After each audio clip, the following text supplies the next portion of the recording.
हालांकि भारत के साथ साथ 5 देश ऐसे हैं जिन्होंने एडवाइजरी जारी कर दी है। ईरान या फिर इजरायल की यात्रा करने से रोका गया है और अगर यात्री जाने की प्लानिंग कर रहे हैं तो उसे पूरी तरह से टाल दिया जाए अगली जानकारी सामने आने तक।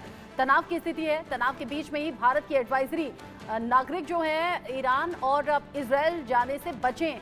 एमईए की तरफ से जानकारी सामने आई है, अगले नोटिस तक यात्रा नहीं करनी है। भारत समेत करीब 10 देश ऐसे हैं जो एडवाइजरी जारी कर रहे हैं। भारत है, अमेरिका है, फ्रांस है, ब्रिटेन है, रूस है और कई ऐसे देश जो चाहते हैं कि जो उनके नागरिक हैं वो इन 2 देशों की यात्रा ना करें और जो इन 2 देशों में यात्री बसे हुए हैं वो तुरंत अपनी एम्बेसी में संपर्क करें, रजिस्ट्रेशन कराएं, अपनी सुरक्षा का ख्याल बहुत ज़्यादा रखें।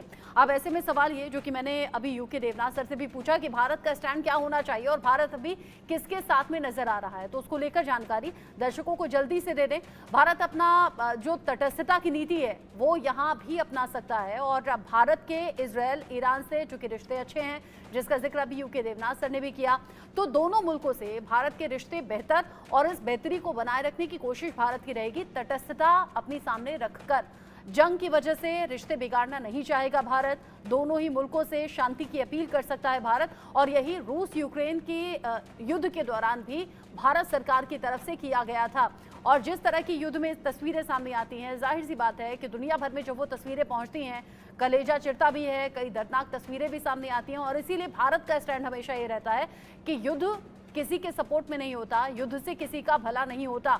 बख्शी सर, एक तरफ तो इजरायल पर युद्ध की धमकी दे दी है ईरान ने, दोनों का पलड़ा अगर देखें तो इजरायल का भारी नजर आता है, लेकिन अगर ईरान की बात की जाए कौन कौन से मुस्लिम देश हैं जो साथ में सपोर्ट में आ सकते हैं और ऐसी कौन सी वो वजह है, ऐसा कौन सा वो रास्ता है जिससे युद्ध टाला जा सकता है? Thank you very much. ये जो आप क्वेश्चन पूछ रहे हैं, आपको मैंने पहले भी बताया कि ये बेसिकली ईरान जो है वो शिया डोमिनेटेड तो है, पर जब लड़ाई बढ़ेगी और जब ईरान पे अटैक शुरू होंगे, क्योंकि ईरान पे जो अटैक होंगे वो सिर्फ एरियल अटैक नहीं लिमिटेड रहेंगे, वो साइबर अटैक्स बहुत जबरदस्त होंगे जैसे ईरान पे हो चुका है। आपने स्टक्सनेट वायरस का नाम सुना है, वो उनके कितने उन्होंने न्यूक्लियर रिएक्टर्स को आउट ऑफ कमीशन कर दिया था। अब अमेरिका और इजराइल वेट कर रहे हैं कि अगर ईरान ने हिमाकत करी, सबसे पहले उसको न्यूट्रलाइज किया जाएगा, उनके न्यूक्लियर प्लांट्स को और इत्यादि, वो सबसे पहले काम करेंगे। तो इसके लिए वो बड़ी उत्सुकता से वेट कर रहे हैं कि ईरान कोई ऐसा कदम उठाए। इसीलिए सारे इस्लामिक कंट्रीज हैं, आप चाहे कोई भी हो, टर्की उनका लीडर होगा और चाइना उन सबको सपोर्ट करेगा, सबको सपोर्ट करेगा चाइना, टर्की उनका लीडर होगा। हालांकि जो समझदार देश है, चाहे सऊदी अरेबिया, इजिप्ट, अब कतार भी वो इस कैटेगरी में आ गया है, वो बीच में तटस्थता जरूर दिखाएंगे। पर let me tell you one thing, जब कहते हैं पुश कम्स टू शव, तो वो अपनी पूरा सपोर्ट इस्लाम को देंगे, चुप नहीं रहेंगे। हालांकि युद्ध में भाग नहीं लेंगे ये 3 कंट्री, ये पक्का है, पर बाकी सब, चाहे लीबिया हो चाहे और कंट्रीज हो, लीबिया तो पहले ही मार खा चुका है अमेरिकन फीट से, आपको पता होना चाहिए गद्दाफी के समय। तो लीबिया तो और ये सारी कंट्रीज वेट करेंगी किस तरीके से हम इस युद्ध में अपना ड्यूटी निभा सके। हालांकि जॉर्डन जो होगा वो भी इनको समझाने की कोशिश कर रहा है कि इस समय आपको बड़ी सूझबूझ से और समझदारी से काम लेना है। पर ईरान जो है वो ये सोच के बैठा था कि मेरी प्रिपरेशन पूरी है, जैसे उसने हमास, हुतीज सबको तैयार किया है। वो अटैक बढ़ जाएंगे सारे के सारे, शिपिंग पे बढ़ जाएंगे, आपके जो पब्लिक जा रही है उन पे अटैक शुरू होगा, एयरफील्ड्स के ऊपर, एयरपोर्ट्स के ऊपर होस्टेजेस रखे जाएंगे। ये सब आप देखें कैसे अमेरिका ने, ईरान ने अमेरिकन होस्टेज रखे थे, ये सब तो होगा। ये कार्यक्रम में ईरान बड़ा अव्वल है, पर इससे आगे ईरान कुछ, लेकिन साथ ही साथ एक खुफिया जानकारी भी मिल रही है और ये खुफिया जानकारी अमेरिका की तरफ से सामने आई है कि जो ईरान है वो डायरेक्ट हमला नहीं कर सकता है, बल्कि ऐसा हो सकता है कि वो प्रॉक्सी मिलिशिया समूह की तरफ से हमला करवाए, ऐसी कोशिश है, ऐसी तैयारी भी मिल रही है। आप सभी रहिएगा। रॉकेट अटैक के बाद इजरायल और यूएस की बैठक को लेकर भी एक और अपडेट मिल रहा है। आईडीएफ और यूएस सैन्य अधिकारियों की बैठक हुई है। इजरायल के हालात पर अमेरिका की पैनी नजर लगातार बने हुए है और अमेरिका की नज़र बनने के साथ साथ इजरायल की रक्षा करने को लेकर वचन भी दे दिया है। ये कह दिया इजरायल के हालात पर तो नज़र है, इजरायल के साथ भी हम पूरी तरह से खड़े हैं। साथ ही साथ अमेरिकी विदेश मंत्री एंटनी ब्लिंकन की ये कोशिश है अलग अलग देशों के विदेश मंत्रियों से बात करके कि किसी तरह ईरान को रोका जा सके। अब किसमें कितना दम है, इसको लेकर हम लगातार बात कर रहे हैं। हमारे डिफेंस एक्सपर्ट बता रहे हैं कि ईरान क्या सोच रहा है, कहां तक वो सक्षम है और इजरायल की क्या तैयारी है डिफेंड करने की भी और इन हमलों का जवाब देने की भी।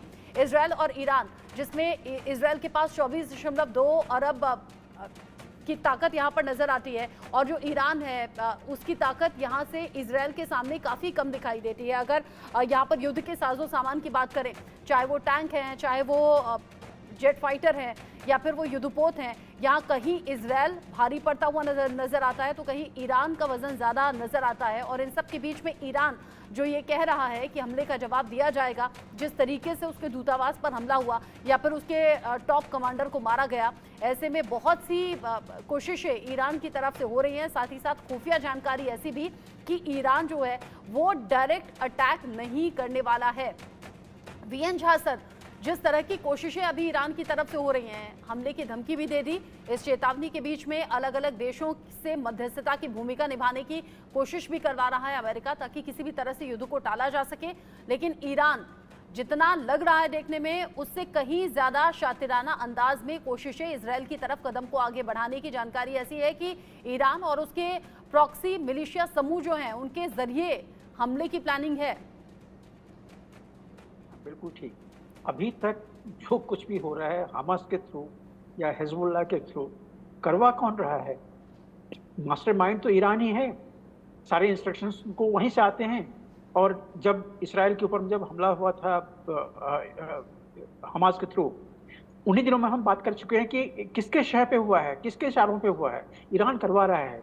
देखिए अभी फिलहाल जो ईरान ने कहा है कि वो इसका जवाब देगा, वो हमला करेगा और जोर का थप्पड़ मारेगा। ईरान कोशिश करेगा और कोशिश का एक ही तरीका है, वो है हवाई हमला। कुछ शायद मिसाइल्स या रॉकेट्स या ये जो ड्रोन्स वगैरह जो हैं, ये इनसे आइसोलेटेड अटैक होगा। लेकिन ये आइसोलेटेड अटैक होगा क्योंकि जितनी मिलिट्री इंटेलिजेंस अभी वर्ल्ड में है, कोई ये नहीं बता रहा है कि ईरान का कोई ट्रूप या कोई जो ग्राउंड फोर्सेस हैं वो या तो इराक के थ्रू या लेबनान के थ्रू इसराइल की तरफ कूच कर रहे हैं। नहीं, ऐसा कोई रिपोर्ट नहीं है। और सी रूट जो है वो लगभग ईरान के लिए बंद है, क्योंकि चाहे वो रेड सी हो, चाहे जो मेडिटेरियन हो, इन सबों में अमेरिकी बेड़े हैं और वहाँ पे कोई तरीका दूसरा नहीं है उसको करने का।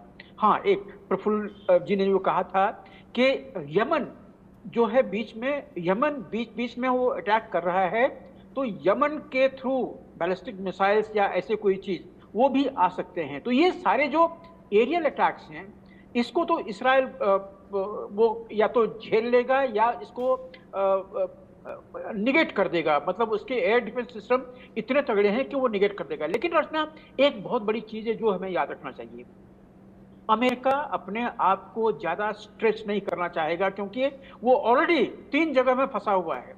यूक्रेन में फंसा हुआ है, यहाँ पे जो चाइनीज साउथ चाइना सी है वहाँ पे फंसा हुआ है, अभी फिलहाल फिलीपींस के साथ में और ऑकस के साथ में, वहाँ पे वो चीन के साथ में आंख मिचोली खेल रहा है। तो ऐसे में, और जैसे मैंने कहा कि जो नाकेबंदी है मेडिटेरियन में वो ऑलरेडी कर रहा हुआ है, तो इसके अब बावजूद वो कहीं पे फंसने की कोशिश करने से भी बचेगा। क्योंकि आपने सुना होगा एक और इंटेलिजेंस रिपोर्ट आई है कि जिस तरह से मॉस्को में अटैक हुआ था, इसी तरह से एक इस्लामिक अटैक यूएसए में भी हो सकता है। ये कल की रिपोर्ट है। ये पिछले दिनों इस तरह की खबर आई थी जिसमें खुद की सुरक्षा के लिए सावधानी बरती जा रही है और साथ ही साथ इस तरह की कई कोशिशें हो रही हैं। जनरल अनुज माथुर, आपका एंड कमेंट, मिडिल ईस्ट में जो टेंशन बढ़ी हुई है, इस टेंशन के बीच में अलग अलग देशों के जरिए एडवाइजरी तो जारी हो गई है, लेकिन क्या है सोल्यूशन? देखिए, मैं आपको एक बात और बताना चाहता हूं कि जो सबसे बड़ा डेटरेंस इजराइल के पास है, उसके बारे में शायद हम सब समझते हैं, वो है इजराइल एक नॉन न्यूक्लियर पावर है। जबकि ईरान को अगर कोई न्यूक्लियर डेटरेंस या न्यूक्लियर पार करने के लिए किसी और पर निर्भर होना होता है। तो ये एक बहुत बड़ा फैक्टर होगा ईरान के लिए ये निर्णय करने के लिए कि वो युद्ध करे अथवा ना करे डायरेक्टली। दूसरी बात जो मैं आपको बताना चाह रहा हूँ, थोड़ी देर पहले मैंने कोशिश की थी बताने की, वो ये होती है कि ईरान के पास कितने टैंक हैं, कितनी आर्मर है, कितना कुछ है, उससे अंतर नहीं पड़ता। मिलिट्रीज फाइट दी वॉर, और वॉर कैसे लड़ी जाती है कि how much can you apply at the point of decision. आप अपनी ताकत में से कितनी ताकत जहां आपको लड़ाई लड़नी है वहां अप्लाई कर सकते हैं। क्या ईरान कितनी भी ताकत रखे लेकिन वो वहां पर अपनी ताकत लाकर अप्लाई नहीं कर सकता। ये नॉन कॉन्टैक्ट वॉर होगी, अगर होगी तो, और जब तक आपकी इन्फेंट्री फुट ऑन ग्राउंड नहीं होंगे तब तक आपको जीत नहीं सकते। ईरान के पास उनके प्रॉक्सीज हैं, वो उनके लिए लड़ाई लड़ रहे हैं, और मुझे लगता नहीं है कि कोई रियल रिक्वायरमेंट है ईरान के लिए फिजिकली डायरेक्टली इन्वॉल्व होने की। उनको अपने खतरे बहुत ज्यादा हैं।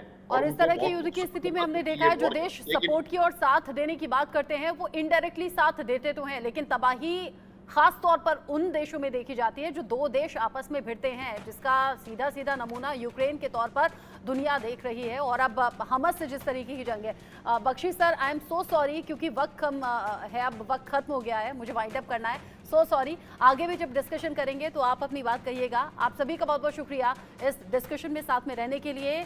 ईरान ने धमकी दे दी